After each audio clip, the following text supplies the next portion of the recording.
Hello everybody, today we've got a spontaneous video. Welcome to Chris Parking Shooting Sports. This is just a regular, any old day in my armoury. It's not any old day because I've got an awful lot of gear arrived, but I thought I'd just give you an ITI approach of what I do and how I set stuff up. This is nothing prepared, I've sort of got everything out of the boxes, but other than that, it's just ready to go. So this is the new Accuracy International ATX, it's in 6.5 Creedmoor. And I'm just going to spontaneously talk while I'm doing what I do. So this has been sent to me by Sportsman Gun Centre for full review. Thank you very much to them. And they've also sent me a very nice selection of rings to fit it and a Night Force Attack-R scope to go on top. These rings have got 30mm or 1/2 inch nuts on them. They're attached to my torque wrench there. I'm just going to nip those in place first and let's have a look and see if it's going to fit. It is going to fit. So talk amongst yourselves if you want. I'll try and babble away as I'm doing what I'm doing. I've got an electric one now because I spend far too many times undoing screws. There's a lot of my job is, it's setting up, getting rifles ready, taking them apart, repackaging them, and it takes a lot of time. So I thought, if you want to join me along, I will talk about this, that and the other. If you want to add any questions to this thread, as some of my regular viewers will know, my spontaneous live question answer things kind of failed. I swapped to a new iPhone and it just won't seem to do the live feeds. I'll stop that now because it's probably blocking all the sound. So if you want to send some interesting questions, put them on here if you like, and maybe once a week I'm going to start doing a question answer. It won't be live, but I will read through the questions that have been proposed to me over the last couple of weeks. Let's have a little look and see how this is. Wow, anybody think I'd done this before? That looks about right there for eye relief. About there for ring spacing. If I was being particularly picky, I'll probably just put that ring back 1 notch on the Picatinny, just because I like to separate the rings as far as possible. I just think it gives a bit more stability. Just from an engineering perspective, it just sort of is what it is. This torque wrench is on a 1/2 inch, it's got a 1/2 inch socket on it, and I'm pushing those to the front of their actual the Picatinny slots. Now that is set at 5 Newton meters. It's what I always use. What that is in inch pounds, you'll have to figure that one out for yourself or use some kind of online converter. It's about 60 something inch pounds probably. So we'll put this back together. I'll try and talk loudly over the top. And we'll see about aligning the scope. I'll just screw these down just so that they're roughly close to position. Have the gap either side of the ring top about even. Do you know what? I probably ought to turn my other lights on. Is that better? Because if you're not careful, I'll have to put my reading glasses on as well. Anyway, so those are virtually nipped up to nothing of torque there. That's literally just fingertip. So now I'm going to visually align this and see what it looks like visually aligned. It's first focal plane scope this, so I'm going to wind it all the way up to the top so I can see the reticle most easily. Let me, tell you what I have done now, I need to just flip that cap around before we start. Wind that up to the top. Now, everybody has got 101 methods for aligning scope reticles. I believe in some of them, I disagree with some of the others. But generally, I always set up aligning the vertical stadia of the reticle straight through the centre of the bore. But if I'm being particularly picky, I'll put some bubbles on the Picatinny rail. Now, depending on the quality of the rifle, and I will say this now, this is the finest quality of rifle. Some rifles, the Picatinny rails aren't even flat, so putting bubbles on is a bit pointless. And although these bubbles are handy, a little tip for you, put them on a flat surface, turn them around the opposite way and see if they actually still sit in the middle. Because although they're cheap and handy, they're not always super accurate. And all I'm going to do is I'm going to sit that rifle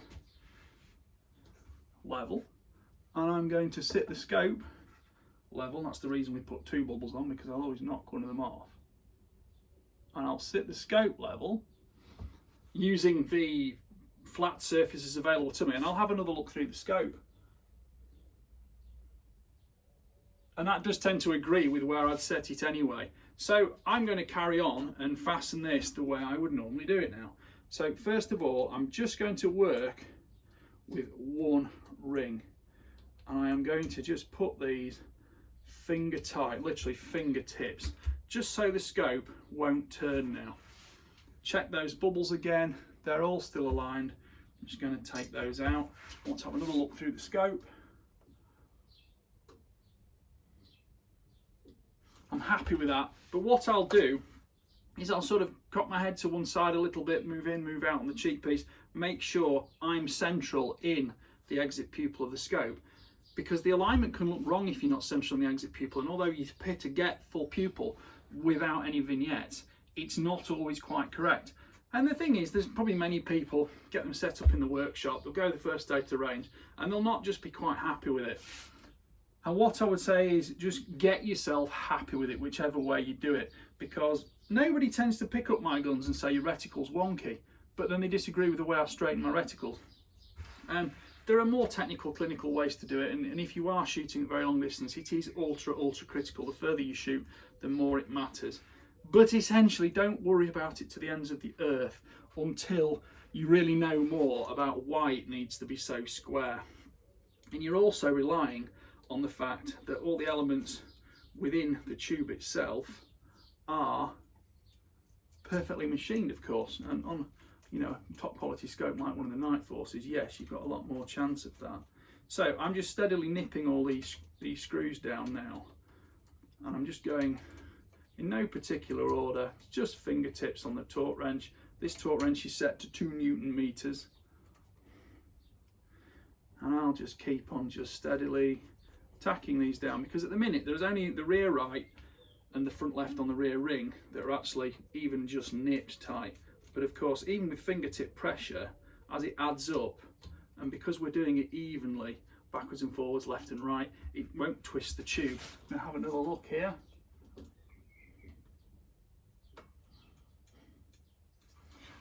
I'm 99% happy with that, but not 100% happy. Now, there will be many people who cry when they see what I'm about to do. And you know what? I don't care, because hundreds and hundreds and hundreds and hundreds of scopes have not proven me wrong on this.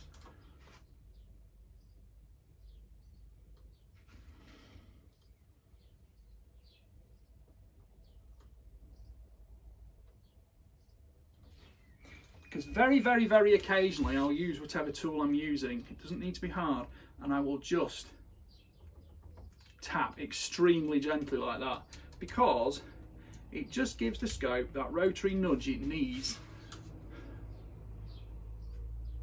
so that it looks perfect. And when you then do get onto the range, you can test it for being perfect as well as looking perfect, because you do what's called a tall target test. You can also do box tests, but the tall target test, essentially, you shoot a group at the bottom of the target, wind on 100 minutes of angle or 60 mil or whatever you want to wind on, and see if the group is still dead central at close range but higher up, because that proves the fact it's only adjusting vertically and it's not going up at an angle. And because you do it at short range, because that excludes the problematic conditions which only amplify at longer distances, like spin drift, wind, atmospherics, etc.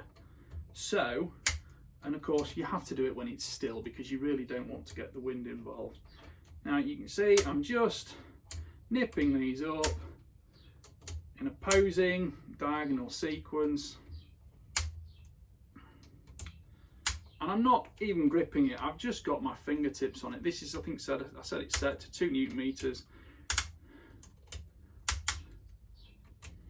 and that's that, and I'm very happy with that. Now bear in mind, folks, and I think it was an Accuracy International actually saw in this video a long time ago, it was a 50 cal, and when the rifle shoots, the whole action goes like this, and the scope's bolted to that, and the scope does it too. So for all these people who wince when I pick a rifle up by its scope, get over it, people, because trust me, that is one of the least problematic things you're ever going to have done to a gun. And funnily enough, I once spent a long day shooting on a trip away, and I kept getting some slightly strange errors, and I couldn't track it down until the end of the day. I picked my gun up, and I felt a very, very slight click.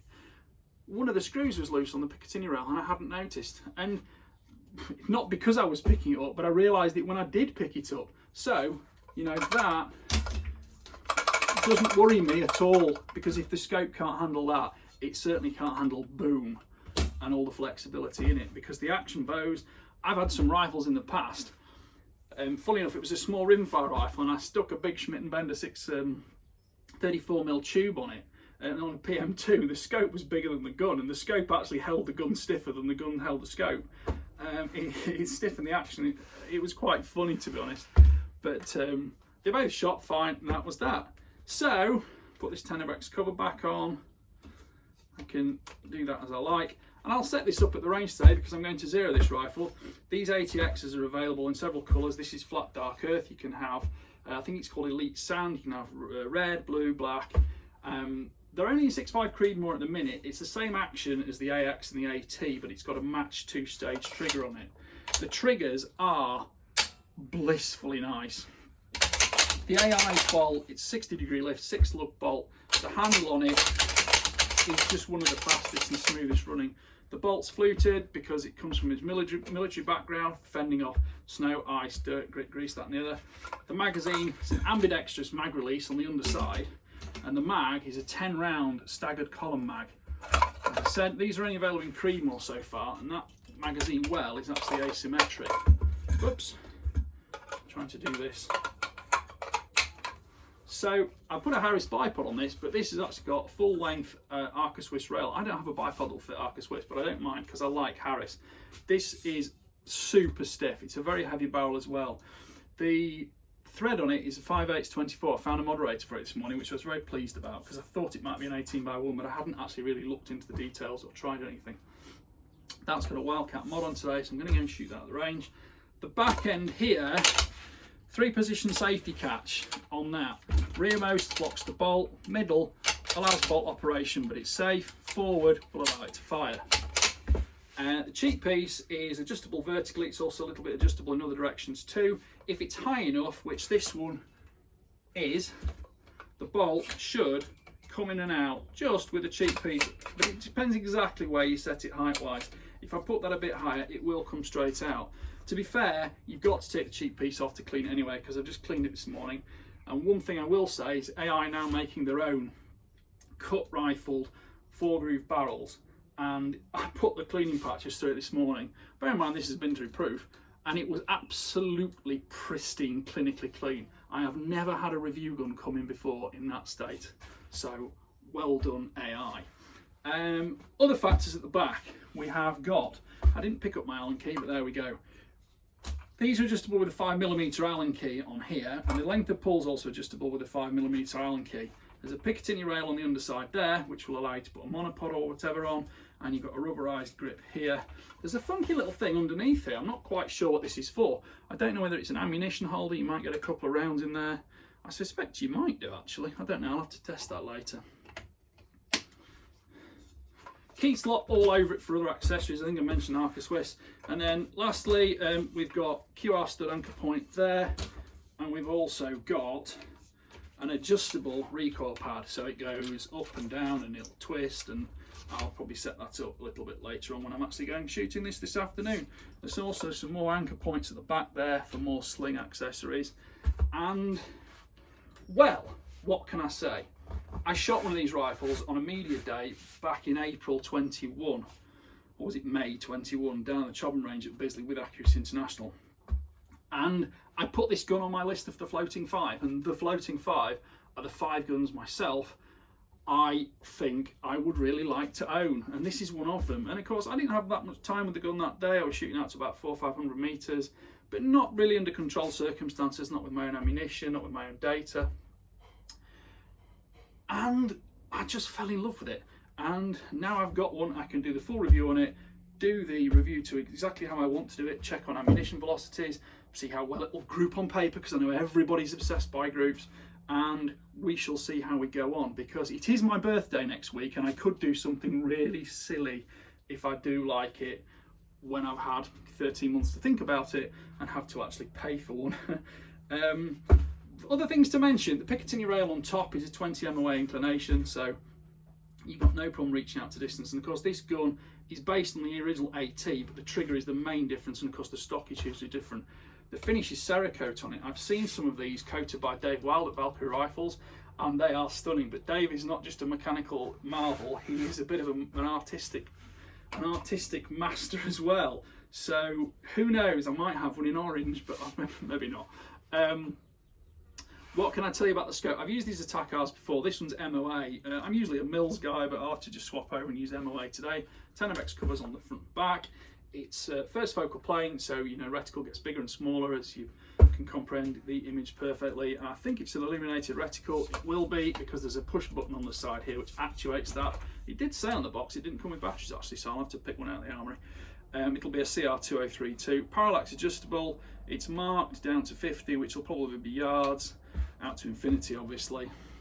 The zoom on these is actually the whole eyepiece rotating, and you can set this up to put the Tenebrex. The Tenebrex will turn quite easily, so if you do rotate to X, Y, Z magnification, you can move the Tenebrex back the way you want it to be. And there we go. So please like, subscribe, comment, and wait out for the review on this one, because there's a lot of videos on my channel now. Time is very short. I cannot put every single piece of information about every gun available on my channel. So please, Google is still your friend. My channel is all about me giving you my opinion of how I find gun X or scope Y versus many of its competitors. None of them are really a specific competition, so to speak, but there are definitely ones that stand out from the crowd, and there are others that you think that's a lot of money for nothing particularly special. Some of them just, you know, leave a bit of a mark on me. Anyway, thanks for watching. Bye for now. And I'm going to walk around and turn the camera off, because that's how spontaneous this video is. Ta-ta.